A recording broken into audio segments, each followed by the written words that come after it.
Good afternoon. If I may please seek some attention here at the Smart Stage. We've got something very special coming up, something we all do every day.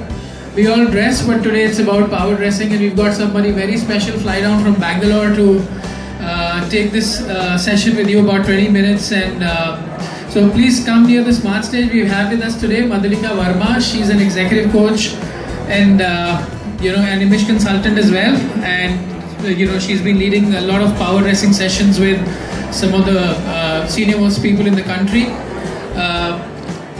And what's more exciting is that she's promised a session right after this conversation with the person you think who's the most well dressed today, power dressed today. So you can nominate one male power dressed and one female power dressed, and whoever wins this thing, and we'll have Madhulika herself sort of decide on that, and you get to win a quick 20-minute power dressing session with her. So please do join us. Let's give her a round of applause, and let's hear what she has to say.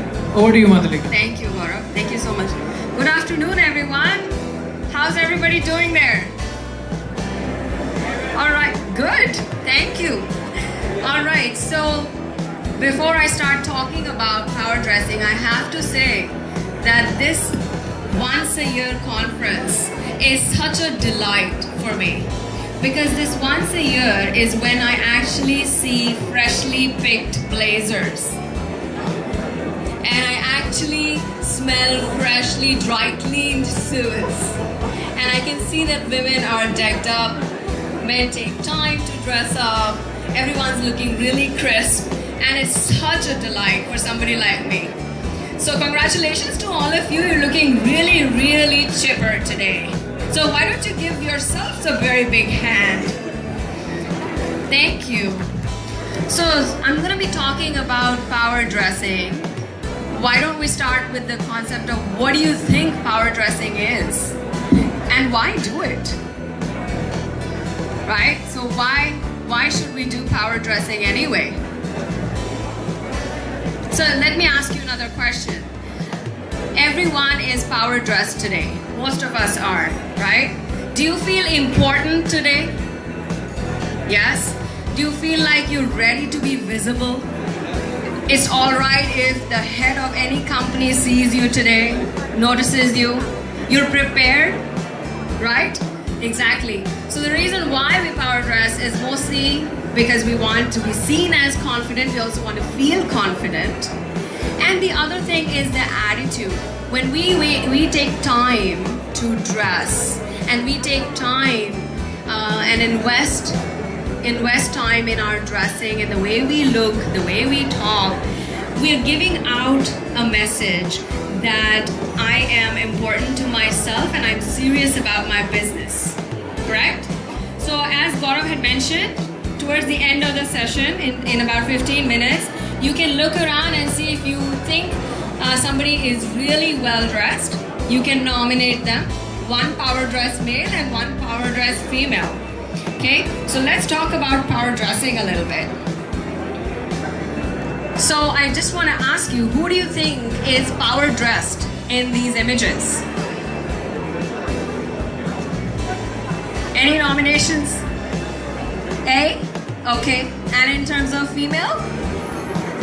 C. Okay. So we clearly know what power dressing means. So it's amazing that we know what power dressing means, except that we only do it once or twice a year. Even though we know the impact that it makes to business and relationships around us, right? So here's the thing. I actually looked up the definition of what does power dressing mean on Google, because everybody Googles stuff every day these days. The actual definition is to practice dressing in a style that is intended to make you look important in business or politics. And I'm sure that everybody wants to look important and they want to feel like they are contributing. They want to get noticed at work, right? So let's talk about why power dress. Like I said, you have to feel empowered. So somebody I was talking to over here, and a very interesting incident came up. and someone told me that they were interviewing a candidate on Skype call, and the candidate was just not prepared for the call. He was wearing a not so clean shirt with the collar turned up on one side. Right? Now this is just dressing, but it really turned the HR manager off. Why do you think that is? It really doesn't have much to do with dressing, but what it has to do with is the attitude. The attitude that that person took it too casually. The person wasn't prepared. That's the reason why we power dress, is to give off an impression that I am prepared, I am ready, and I'm ready to grab the bull by its horns, right? The other instance that actually a recruiter told me that I'd like to share with you is one of my recruiting friends had shortlisted a candidate for a C-suite position at Walmart. And the person had all the qualifications, technical qualification that it took for them to do the job. They were rejected only based on their grooming. The feedback that came back was that they weren't groomed enough for a senior management position.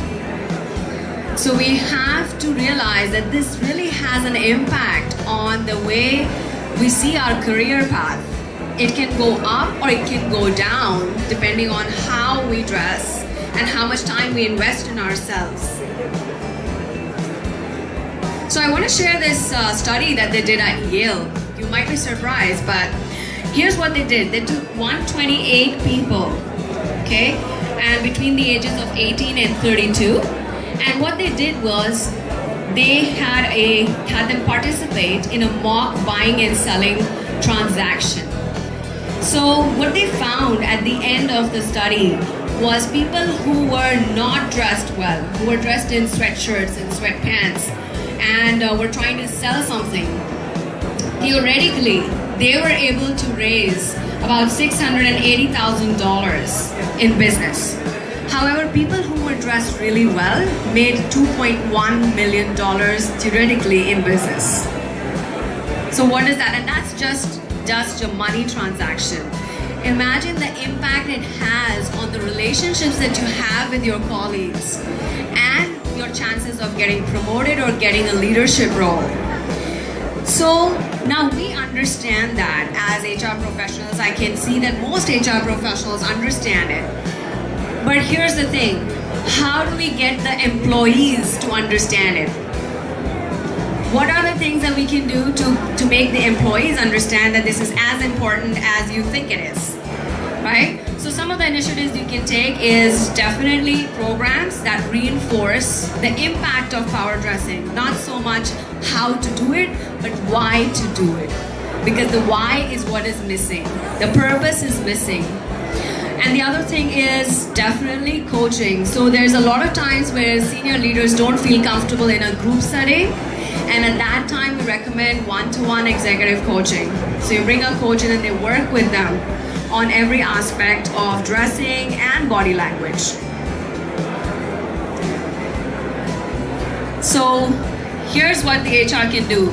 And also you can be a role model. So if you are not dressing well, then it's difficult to convince other people to dress well and tell them why it's important. Engage your employees in programs and coaching. The last one and the most important one is implement the dress code. I have known several companies to have dress code, the manual and the policy is there somewhere, but we don't tend to implement it.